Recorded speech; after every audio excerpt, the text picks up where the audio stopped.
Okay, still in Sydney, but now outside a cafe where I've just had breakfast.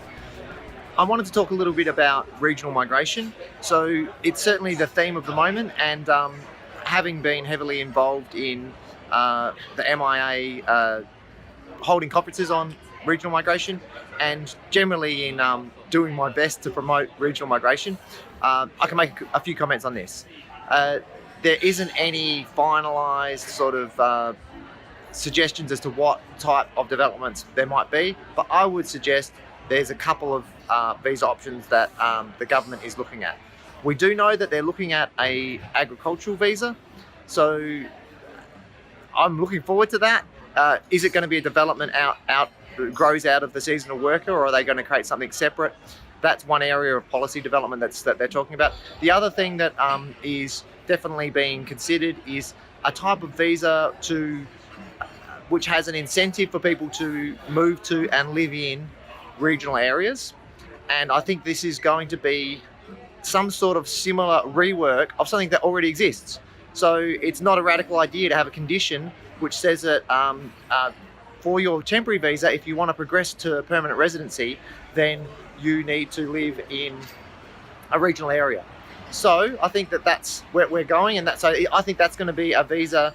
The visa which is getting a lot of press, I suppose, at the moment, would be a regional visa, similar to what is currently a 489 visa, where you have to, with the 489, you have to live in, you get a visa that's provisional for 4 years.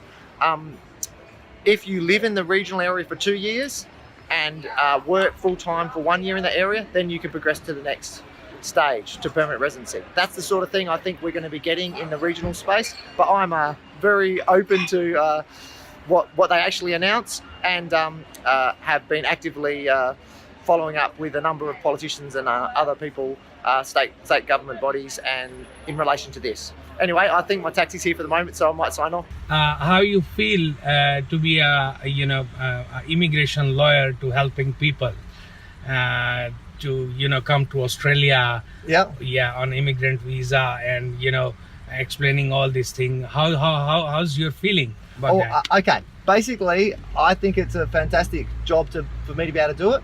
I feel very honoured to be able to help both Australia in terms of we have a lot of needs in terms of skills shortages, and other visa programs like refugees. So I feel very honoured to be able to help Australia in that way. But I also feel that it's a very interesting career to have.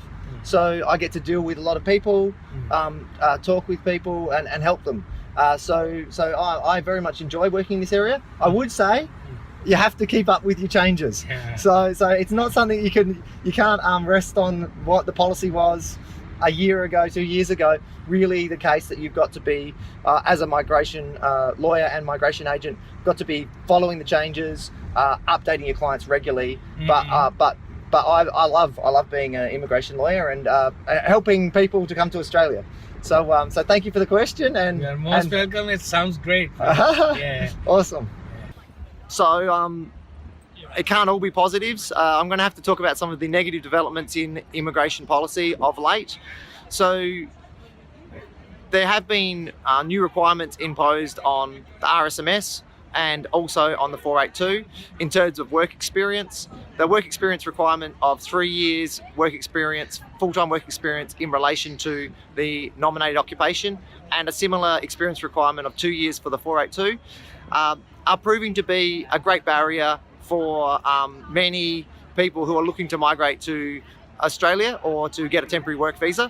The reason for this is because it makes it difficult or impossible for recent graduates to move across onto these work visas. And I'm hearing from the industry side of things, there are many businesses that are unable to fill positions that would normally have been able to sponsor students, international students who'd study in Australia, that are now having difficulty with that. So that is certainly an area of tension. Also, the introduction of the Skilling Australia Fund.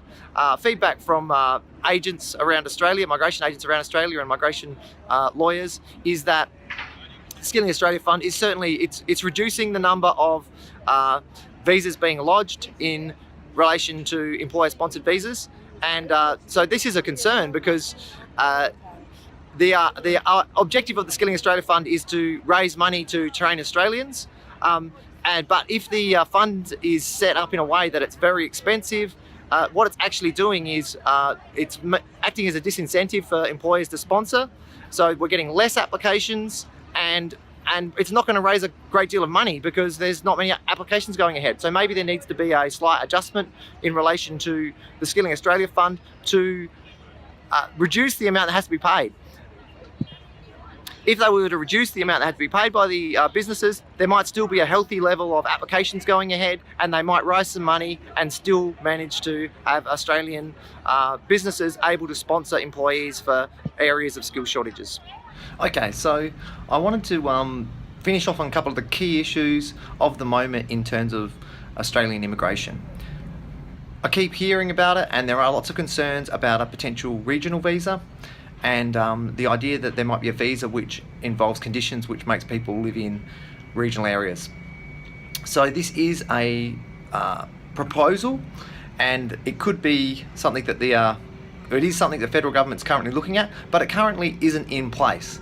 So what that means is that the rules are the same. If you want to get a visa in terms of in Sydney and Melbourne, try and do it as soon as possible. Yes, there will still be opportunities going forward to get visas in Sydney, Melbourne, and Queensland, in the capital cities of those states. But there is a possibility of changes coming through which will mean that going forward there will be incentives to apply for visas which are in regional states.